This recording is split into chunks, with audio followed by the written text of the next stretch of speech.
আল্লাহ নবী সাল্লাল্লাহু আলাইহি ওয়াসাল্লামের একটা হাদিস শুনেন, ছেলের আব্বা একজন হলেও যদি ভাবো তাহলে শোনো, খোদার কসম নবীজি বলছেন, আমার কাছে নির্ভরযোগ্য আরবি তাফসির আছে, আর তাফসিরুল মুনির, এই তাফসিরের মধ্যে আছে এই হাদিস। নবীজি বলছেন দুইটা পাপ, এক নাম্বার হলো জিনা, নারীর সাথে যে হারাম কাজ করে, দুই যে মদ পান করে, মান জানা ওয়াল শারিবাল খামরা, নেশা মদ, নেশা মদখোর, নেশাখোর, যে ফুট্টাখোর, বাবাখোর, গাঁজাখোর, ইয়াবাখোর, হারামখোর, নেশাখোর, হারামখোর, ফুট্টাখোর, হারামখোর, বাবাখোর, হারামখোর। আল্লাহ নবী বলে যে বেবিচার করে এবং মদ পান নেশা করে, খোদার কসম নবী বলে নাজা আল্লাহু মিন কলবিহিল ঈমান, আল্লাহ তাআলা ওই পাপের সময় আল্লাহ তাআলা তার কলিজার থেকে ঈমানটা টেনে খুলে ফেলে। কসম খোদার, এই কোরআন হাতে বলে নাজা আল্লাহু মিন কলবিহিল ঈমান কামা ইয়াখলাউল ইনসানু আল কামিসা মিন রাসিহি। নবীজি বলেন মানুষ যেমন তার গায়ের জামা খুলে ফেলে, ঠিক তেমনি ভাবে আল্লাহ তাআলা নেশাখোর আর নারীর সাথে যে অপকর্ম করে তার কলিজার থেকে ঈমান এভাবে খুলে ফেলে। কি সাংঘাতিক কথা বলো! এই বেবিচারীকে আল্লাহ যেন বলে, এদিকে ওয়েট, কই যাচ্ছ? বেডি দেখবা? উলঙ্গ ছবি, নর্তকী, জিনা, বেবিচার, হারাম নারীর আড্ডায়, ওয়েট 1 মিনিট। আল্লাহ যেন ডাক দিয়ে বলে, দাঁড়াও, আমার ঈমান আমারে দিয়া যাও, যা এবার বেঈমান যা। যে মদ পান করে, নেশাখোর, আল্লাহ তাআলা বলে দাঁড়া 1 মিনিট, নেশাখোর দাঁড়াও, আমার ঈমান আমারে দিয়া দাও, যাও এবার বেঈমান যাও।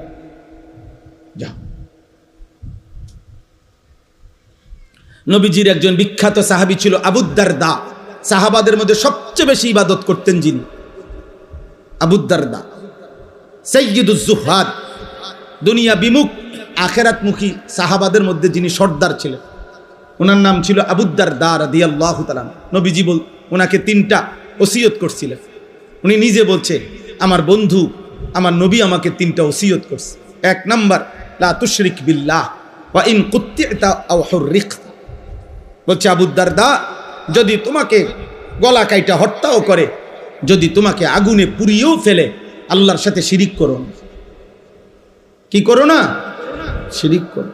মাইরা ফেলুক আর পুরাইয়া ফেলুক, আল্লাহর সাথে শিরিক করো, আল্লাহর সাথে ভিন্ন কাউকে ডাইকো না, 1 জাররা পরিমাণও আল্লাহর সাথে কাউকে মিলাইও না, আল্লাহর সাথে কাউকে মিলাইও না, ধর্মের নামেও না, অধর্মের নামেও না। কোনো চাওয়া পাওয়া পূরণ হওয়ার জন্য পৃথিবীর কারো কাছে আল্লাহর সমকক্ষ মনে করে চেও না। মাখলুকের কাছে চাওয়া যায় না, চাইতে হয় শুধু কার কাছে? আল্লাহর কাছে, আল্লাহর কাছে। আল্লাহ আমাদেরকে বুঝার তৌফিক দান করেন। 2 নাম্বার, লা তাতরুকিস সালাতা মুতাআম্মিদান মাকতুবাতান। কোন ফরজ নামাজ, ফজর, জোহর, আসর, মাগরিব, ইশা, জুমা, এরকম ফরজ নামাজ নবীজি বলছে ইচ্ছে করে ছেড়ে দিও না। ফামান তারাকাহা ফাকাদ কাফারা, যে ইচ্ছে করে ফরজ নামাজ ছেড়ে দেয়, মনে রেখো সে যেন কাফিরি হলো। 3 নাম্বার, লা তাশরাবিল খামরা, মদ পান করো না। ফা ইন্নাহা মিফতাহু কুল্লি শার, কেননা মদ, নেশা সমস্ত পাপের চাবি। মদখোর যে নেশা করে সে নারী লুবি, সে জুয়া খেলে। যেখানে মদের আড্ডা সেখানে গানের আড্ডা, যেখানে গানের আড্ডা সেখানে নারীর আড্ডা। এই 3 জিনিস, মদ, নারী, গান, বাদ্য, এই 3 জিনিস এক ক্ষতি এনে 3 দাগ। বুঝেন নাই? একই ক্ষতি আনে।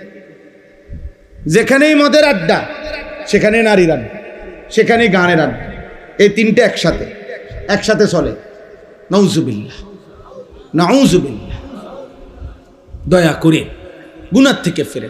ছেলের আব্বা ধরে নাও, তোমার দিকে কেউ নজর দিল না, মা ভুলে গেল, বাপ ভুলে গেল, এই সমাজের সবাই তোমাদেরকে ভুলে গেছে। আব্বা, তোমরা অনেক ছেলে আছো এমন, মোবাইল 24 ঘন্টা তোমাদেরকে পাগল বানায় রাখছে।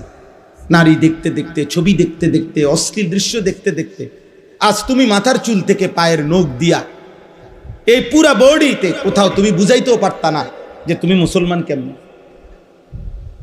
মুসলমান কেমন, বলো না ভাই। যদি কেউ এভাবে তোমরা মনে করো কেউ তোমারে বাধা দেয় না, কিন্তু এরপরও তুমি আল্লাহর কাছ থেকে ছাড় পাইবা না। তুমি নিজেরে নষ্ট করো না, আমার এই শেষ কথা অনুরোধ করলাম। এটা আমার কলিজার একটা ব্যথা। আমি ব্যক্তিগতভাবে মুসলমান কিশোর যুবক নওজোয়ান তারা আল্লাহর দিকে ফিরুক, সবাই সবার জায়গায় পড়ুক, আমার মানা নাই। স্কুলে পড়ো, কলেজে পড়ো, ইউনিভার্সিটিতে পড়ো, কোনো অসুবিধা নেই, কিন্তু আল্লাহকে ভুলো, নামাজকে ভুলো না, হালাল হারামকে ভুললো না। আমরা মুসলমান, আমরা মুসলমান, এটা আমাদের প্রথম পরিচয়, এটা আমাদের শ্রেষ্ঠ পরিচয়, এটা আমাদের প্রকৃত পরিচয়, এটা আমাদের শেষ পরিচয়। এটা আমাদের কি শেষ পরিচয়, এটা আমাদের কবরের পরিচয়, এটা আমাদের আখিরাতের পরিচয়। আমরা মুসলমান, আমরা ঈমানদার, আমাদের আল্লাহ আছেন, আমাদের নবী সাল্লাল্লাহু আলাইহি সাল্লাম আছেন, আমাদের কোরআন আছে, আমাদের ইসলাম আছে। এই চারটেই শ্রেষ্ঠ। আমাদের আল্লাহ সর্বশ্রেষ্ঠ, আমাদের নবী সর্বশ্রেষ্ঠ, আমাদের কিতাব সর্বশ্রেষ্ঠ, আমাদের ধর্ম সর্বশ্রেষ্ঠ। আমি অন্যের কাছে যাব কেন, বলো না ভাই? আমি কিসের অভাবে অন্যের কাছে যাব? আমার কাছে কোনটা নাই? এই চারটার কোনো একটাই আমাদের চাইতে বেশি কারো কাছে আছে? হিন্দুদের কাছে, বৌদ্ধদের কাছে, ইয়াহুদিদের কাছে, খ্রিস্টানদের কাছে, নাস্তিক মুরতাদদের কাছে। তাইলে আমরা অন্যের কাছে যাব কেন? কেন যাব ভাই? অতএব আমি অনুরোধ করছি, দয়া করে আমরা প্রত্যেকে আল্লাহর দিকে ফিরে। আমার এই সমস্ত যুবক ভাই, অনেক শ্রদ্ধেয় বাবারা আছেন, আপনাদের সামনে ছেলেরা তোমাদেরকে বললাম, ফজরের নামাজ পড়ো। আমার একটা জীবনের মেহনত, আমি ফজর ক্যাম্পেইনের কাজ করি সারা বাংলাদেশে। আমার অসংখ্য ছেলে আছে আমাদের, যারা আমার ঘরে কলিজা দিয়া মহব্বত করে, এখানেও আছে আমার ছেলে আলহামদুলিল্লাহ, যারা ফজর ক্যাম্পেইনের একটা কাজ করি আমরা। মানে হলো ফজর নামাজের মুসল্লি বৃদ্ধির চেষ্টা। ক্যাম্পেইন মানে প্রচারণা, ফজরের মুসল্লি বৃদ্ধির প্রচারণা। আমাদের একটা স্বপ্ন, সারা বাংলাদেশের মসজিদে জুমার নামাজ আর ফজরের নামাজের মুসল্লি বরাবর হবে। আর এটা কিতাবের মধ্যে আছে, ভবিষ্যৎবাণী, আসমানি কিতাবের ভবিষ্যৎবাণী, যে মুসলমানদের যখন জুমার নামাজ আর ফজরের নামাজ মুসল্লি বরাবর হবে, কসম আল্লাহর কিতাবের কথা এটা, সেদিন মুসলমানদের হাতে গোটা পৃথিবীর বিজয় হবে, পৃথিবীর সমস্ত বেঈমানের উপরে ঈমানের পতাকা উঠবে। এ কোন দিন? জুম্মা আর ফজর বরাবর হবে। এখন বলেন তো, আমাদের জুম্মা আর ফজর বরাবর? ফজরের মুসল্লি অর্ধেক, 4 ভাগের 1 ভাগ, অনেক, এখনো বহুদূর। আমাদের বিজয় এখনো বহুদূর, বহুদূর। এই জন্য সারা বাংলাদেশে আমরা আলহামদুলিল্লাহ এই কাজটা করি। বয়স্ক বাবা, মজ বয়সী যারা আছেন, আপনাদেরকেও বলি, বাবা ফজরের নামাজ পড়ে। খোদার কসম, এই কোরআন হাতে ধরে বললাম, নবীজি বারবার, একাধিকবার, বুখারীতে হাদিস আছে, মুসলিমে হাদিস আছে, অসংখ্য সাহাবী বর্ণনা করছেন নবীজির থেকে। নবীজি বলছেন, কোন ব্যক্তি মুমিন নাকি মুনাফিক এটা চিহ্নিত করার প্রথম প্রকাশ্য প্রমাণ হলো ফজরের নামাজ। কোন নামাজ? কোন নামাজ? খোদার কসম, ফজরের নামাজে প্রমাণ হয় সে কি মুমিন নাকি মুনাফিক। হাদিসে আছে, হযরত উবাই ইবনে কাব রাদিয়াল্লাহু তাআলা আনহু বলেন, নবীজি যাকে সন্দেহ করতেন ঈমানের ব্যাপারে, তাকে ফজরের নামাজ সালাম ফিরিয়ে খুঁজতেন, সালাম ফিরিয়ে খুঁজতেন। 1 দিন 2 দিন না দেখলে নবীজি বলতেন, মনে রেখো, মুনাফিকের জন্য এশা এবং ফজরের নামাজ জামাতে পড়া কঠিন। কসম। হযরত আব্দুল্লাহ ইবনে ওমর বলেন, নবীজির বিখ্যাত সাহাবী, তিনি বলেন, নবীজির জামানায় কেউ যদি ফজরের নামাজে মসজিদে না আসতো, আমরা তাকে 2টা জিনিস ভাবতাম, হয় সে অসুস্থ, রোগাক্রান্ত, আর নয়তো মুনাফিক। আচ্ছা, আনা বিহিজ্জান, হয় আমরা এটাই বুঝতাম, হয়তো সে অসুস্থ আর নয়তো মুনাফিক।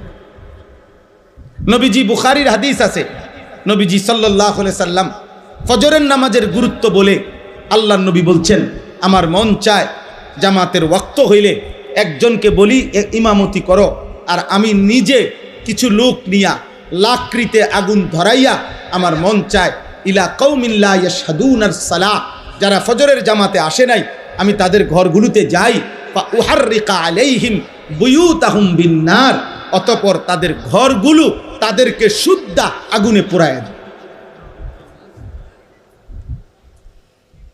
কি মনে করছেন আব্বা বিষয়টা? খামখেয়ালি মনে করছেন? হ্যাঁ, ফুলাইন মানুষ, হেবড়া কয় ফুলাইন মানুষ, বাপে কয় ফুলাইন মানুষ, মায়ে কয় ফুলাইন মানুষ, আস্তে আস্তে ঠিক হয়ে যাব। হেবড়ারে কইছে জিব্রাইলে,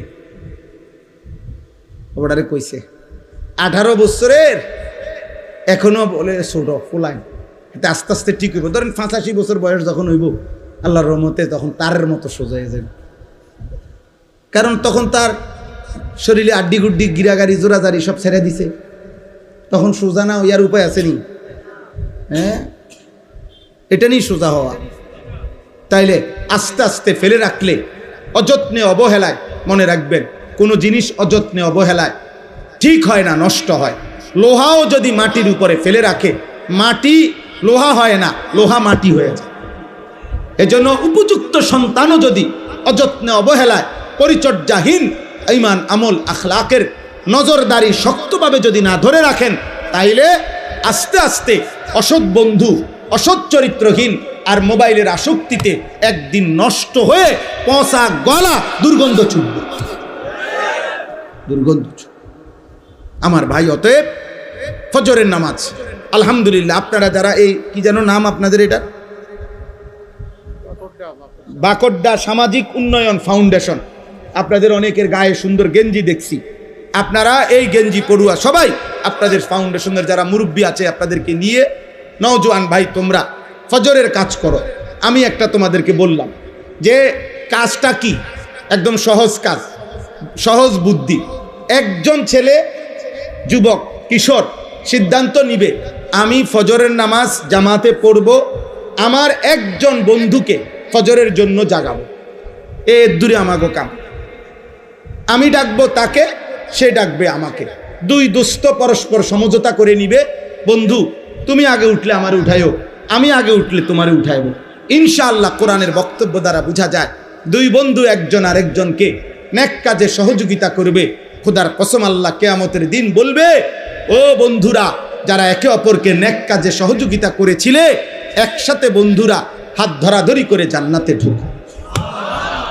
কোরআন শরীফের আয়াত, উদখুলুল জান্নাতা আনতুম ওয়া আজওয়াজুকুম তুহবারুন।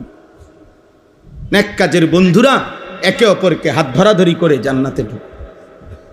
এই জন্য এটা আমি অনুরোধ রই। আলহামদুলিল্লাহ, তোমরা এলাকা কোথায়? কোথায়? নানঝাটি। ওই এখানে ওরা দাঁড়াও, দাঁড়াও, তোমরা দাঁড়াও। এই দেখেন, এই এরাও আমাদের এই ফজর ক্যাম্পেইনের কাজ করে। ওই যে এদের গেঞ্জির মধ্যে লেখা আছে ফজর ক্যাম্পেইন। এরকম অনেক আছে বউ আব্বা, সারা বাংলাদেশে আছে আলহামদুলিল্লাহ, সারা বাংলাদেশে। সিলেটে আমরা কিছুদিন আগে প্রোগ্রাম করছি, ফজরের বাদ বয়ান করছি মসজিদে, সিলেটের বড় মসজিদে, বিভাগীয় শহরে। হ্যাঁ, সিলেট আম্বরখানা নাকি, আম্বরখানা পয়েন্ট মসজিদ।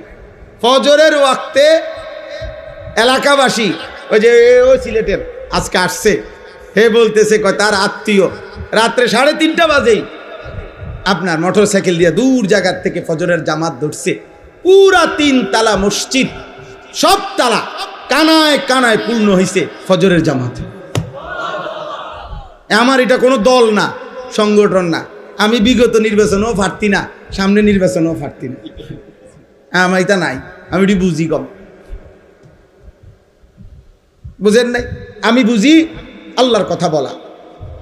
হ্যাঁ, যার যার সাধ্য মতো চেষ্টা, হ্যাঁ, যা যে এর চাইতে বেশি কাজ করতেছে আলহামদুলিল্লাহ, প্রত্যেকের সাধ্য মতো কম বেশি দিনই কাজ করা, ঠিক না বলেন? উচিত কি না বলেন? এই জন্য প্রথম জিম্মাদারি ফজরের জন্য ইনশাআল্লাহ আপনারা বাবারা, আপনারা আপনাদের সন্তানদেরকে উঠান, আপনি আপনার ছেলেটার সামনে দাঁড়িয়ে উঠান, স্ত্রীকে উঠান। আল্লাহ নবী বলছে যে স্বামী স্ত্রীকে ফজরের নামাজের জন্য জাগিয়ে দেয়, যে স্ত্রী স্বামীকে ফজরের জন্য জাগিয়ে দেয়, খোদার কসম নবী বলছে রাহিম আল্লাহ, আল্লাহ ওই স্বামী স্ত্রীর উপরে রহমত নাজিল করে। নবীজি বলছে যেই পরিবারের পুরুষ তার পরিবারের সদস্য স্ত্রী ছেলে মেয়েদেরকে ফজরের নামাজের জন্য জাগিয়ে দেয়, অতঃপর সকলে ফজরের নামাজ আদায় করে, খোদার কসম নবী বলছে আল্লাহ তাআলা ওই ফ্যামিলির পুরুষ মহিলাকে বেশি বেশি জিকিরকারী পুরুষ এবং নারীদের অন্তর্ভুক্ত করে দেয়। তাহলে আমরা চেষ্টা করতে পারি কি না বলেন? হিম্মত করেন, বলেন ইনশাআল্লাহ, বলেন ইনশাআল্লাহ। ইনশাআল্লাহ একদিন আমরা স্বপ্ন দেখি জুমা এবং ফজরের মুসল্লি বরাবর হবে। হয়তো আমরা থাকবো না, হয়তো আমরা থাকবো না, হয়তো 30 বছর পরে হবে, হয়তো 50 বছর পরে হবে। একদিন সত্যি সত্যি দাজ্জাল আসবে, একদিন সত্যি সত্যি মাহাদি আসবে, একদিন ঈসা নবী আসমান থেকে নেমে আসবে, চূড়ান্ত লড়াই হবে, পৃথিবীময় জিহাদ হবে, মাহাদির নেতৃত্বে যুদ্ধ হবে, আর শেষ পর্যন্ত দাজ্জাল এবং তার অনুসারীরা পরাজিত হয়ে গোটা পৃথিবীময় কালেমার পতাকা উড়বেই উড়বে, উড়বেই উড়বে, উড়বেই। এ তোমার নবীর ভবিষ্যৎবাণী, আর তোমার নবী মিথ্যা বলে না, বাণীও বলে না। তিনি মিথ্যাও বলে না, বানায়ও বলে না। আল্লাহ সবাইকে কবুল করেন, আল্লাহ সবাইকে কবুল করেন।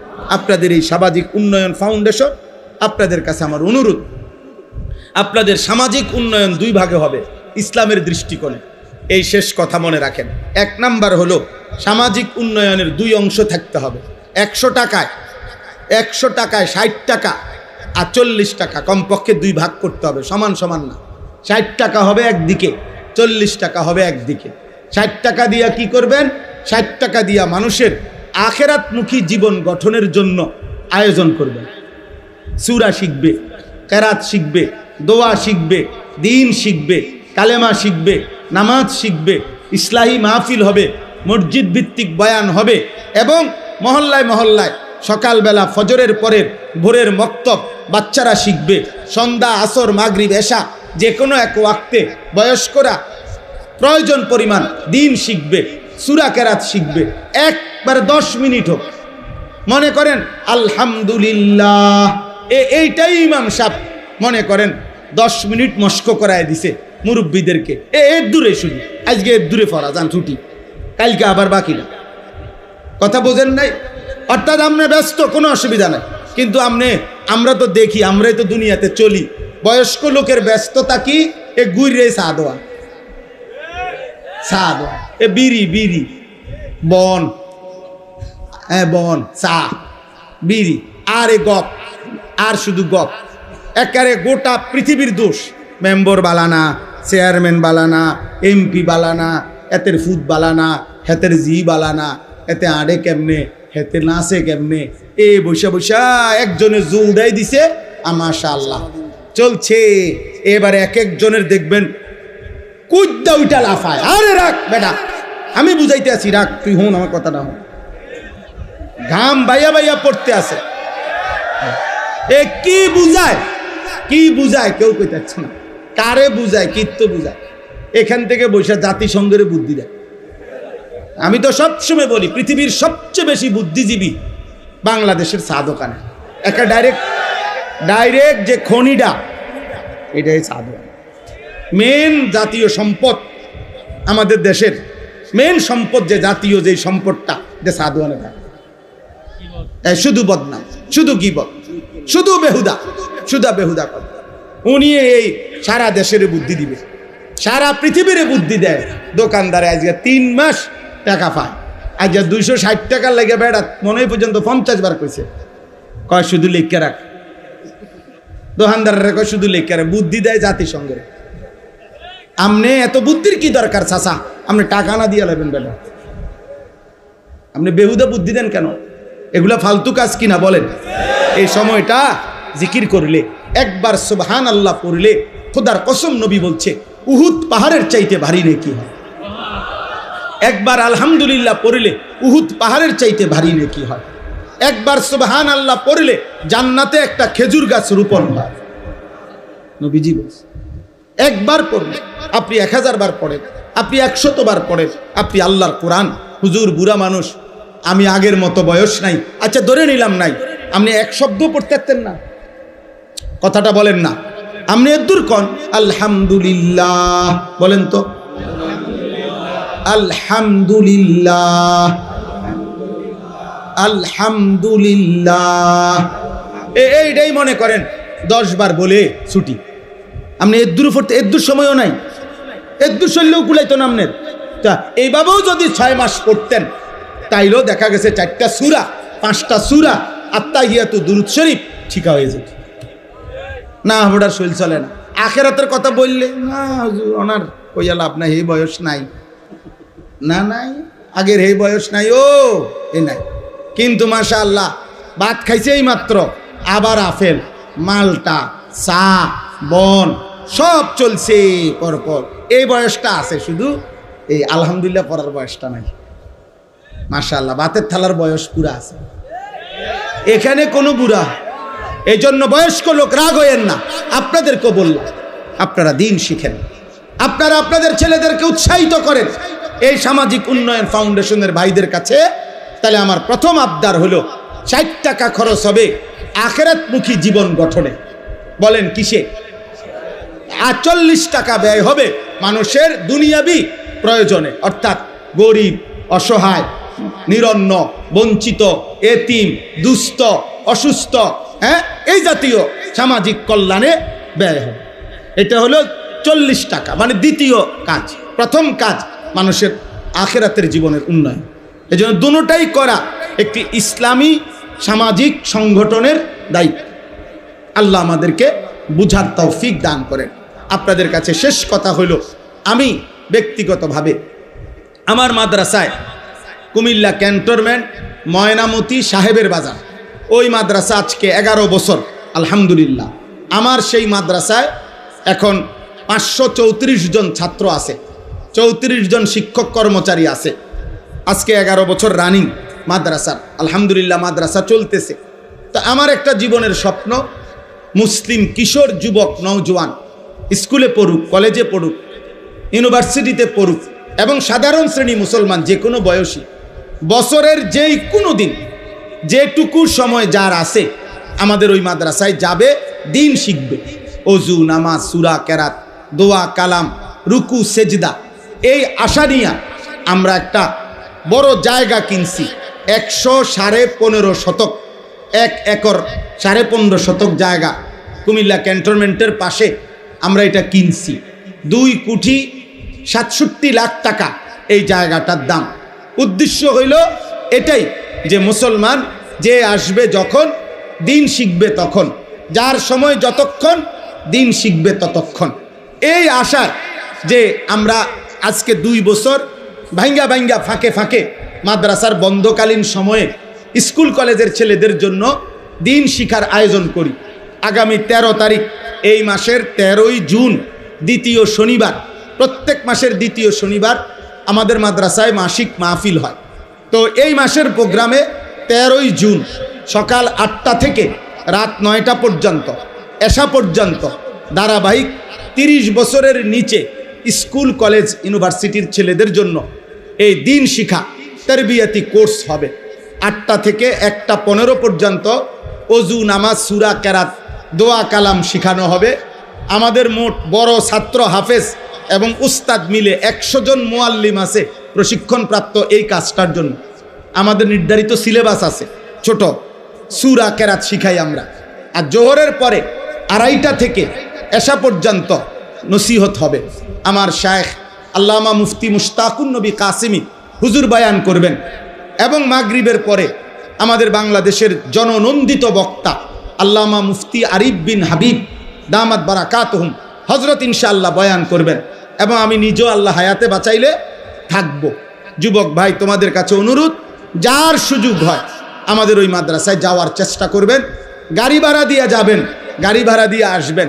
শুধু এতটুকুই, সকালের নাস্তা, দুপুরের খাবার, রাতের খানা আল্লাহ চাহে তো ইনশাআল্লাহ এটা আমাদের জিম্মাদার, আমরাই খাওয়াবো, কোনো টাকা টুকা কিচ্ছু দিতে হবে না, শুধু দিন শিখবেন। আর একটা আবেদন, আমরা একটা কাগজ, একটা হ্যান্ডবিল সারা বাংলাদেশে দেই। এই হ্যান্ডবিলটা একটা আবেদন। আমার ওই মাদ্রাসার 2,67,00,000 টাকার এই জমিতে এক নামাজের মুসল্লা জায় নামাজ পরিমাণ জমির দাম 4,200 টাকা। তো আমরা এই কাগজটার মধ্যে এই আবেদনটা আছে, বিকাশ নাম্বার আছে, অ্যাকাউন্ট নাম্বার আছে। যদি কারো পছন্দ হয়, মহব্বত হয়, সুযোগ হয়, কারো উপরে কোনো জবরদস্তি নাই, সাফাসাফি নাই। কোনো আল্লাহর বান্দা যদি ভালো পায়, তাইলে আমাদের মাদ্রাসায় 4200 টাকা ওই জমিতে দিলে আপনি এক নামাজের মুসল্লা পরিমাণ টাকা দিলেন, আপনি সদকায়ে জারিয়াত সওয়াব পাইতে থাকবেন। যদি সুযোগ হয় আমাদের এই কাগজটা নিলেন, নিয়ে এটার মধ্যে অ্যাকাউন্ট নাম্বার, বিকাশ নাম্বার আছে, এবং কাগজের অপর পিঠে প্রত্যেক মাসের দ্বিতীয় শনিবার আমাদের যেই মাসিক ইসলাহি মাহফিল হয় ওইটার তারিখ দেওয়া আছে। যাদের সুযোগ হয় প্রতি মাসের দ্বিতীয় শনিবার মাসিক মাহফিলে যাবেন। আমাদের যেই মাকসুদ ভাই এখানে অনেক সাথী নিয়া প্রত্যেক মাসে উনি যায়, ওনার সাথে অনেক ছেলে পেলে নিয়ে উনি আমাদের মজলিসে যায়। আমার শায়েখ আল্লামা মুফতি মুশতাকুন নবী কাসেমি হজরতের মাদ্রাসায় প্রতি মাসের শেষ শনিবার সুদন্যপুর, কুমিল্লা, কোটবাড়ি, সেখানেও মাসিক মাহফিল হয়। যাওয়ার সুযোগ আছে, আপনারা যাওয়ার চেষ্টা করবেন। আপনাদের কাছে আমার অনুরোধ, আজকে এই মাহফিল, এই মসজিদ, এই মাদ্রাসা আল্লাহ যেন কবুল করে। আপনারা সবাই দোয়া করেন যে এই বাচ্চাটাকে হাফেজে কোরআন হিসাবে পাগড়ি দেওয়া হলো, আল্লাহ তাকে জগৎ বাছা হাফেজ আলেম হিসাবে কবুল করেন। এলাকার অনেক শ্রদ্ধেয় ব্যক্তিবর্গ, মেহমান, আপনারা এই লম্বা গরমে কষ্ট করে এখানে বসেছিলেন, আল্লাহ আপনাদেরকে উত্তম বিনিময় দান করেন। বাবা, চাচা, বয়স্ক, দাদা, আমার কথায় রাগ হইয়েন না। প্রত্যেকের কাছে অনুরোধ, আব্বা যার যার জায়গায় নিজের এবং অধীনস্থদের আখেরাতের ফিকির আরেকটু করেন। আবারও বলছি, শেষ কথা, মানুষের পরিচর্যা করেন, মানুষের পরিচর্যা করেন। শুধু ঘর, দালান, বিল্ডিং, আসবাবপত্রের নয়, বরং মানুষের। কিসের বলেন না? এক কথায় মানুষের চাষ করেন, মানুষের চাষ। মানুষ বানান, ইনসান বানান, আখেরাত শিখান। আল্লাহ তাআলা তৌফিক দান করেন।